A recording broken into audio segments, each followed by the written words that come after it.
Il y a des rumeurs de proches du parti Reconquête qui affirment qu'Éric Zemmour a tenté de saboter votre campagne, notamment en vous coupant l'accès au compte parce que vous ne critiquiez pas assez le RN. Est-ce que c'est vrai ça?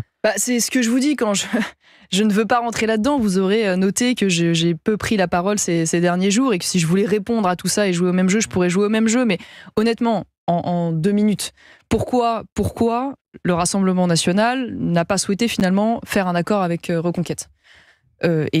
Parce qu'il n'avait pas confiance en Éric Zemmour, et cela étant le résultat de la posture d'Éric durant les élections européennes, on s'en souvient tous, qui en effet avait fait le choix d'attaquer très frontalement, très directement et prioritairement le Rassemblement national, et ça n'aura échappé à personne, ça fait l'objet de très nombreux articles de commentaires durant la campagne, c'était un désaccord fondamental que j'avais avec lui. Je considère qu'on devait concentrer nos attaques vers justement la gauche, l'extrême gauche et la Macronie, et que nous ne devions pas insulter l'avenir, parce que si on défend l'union des droites, évidemment, il faut pouvoir garder des liens avec ceux avec lesquels on veut se coaliser.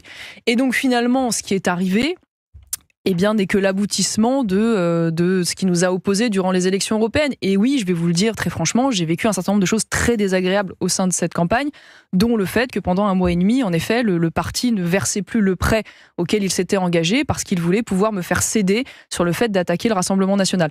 Voilà, bon, ça a été dit, on ne va pas y passer 800 ans, mais en effet, c'est regrettable.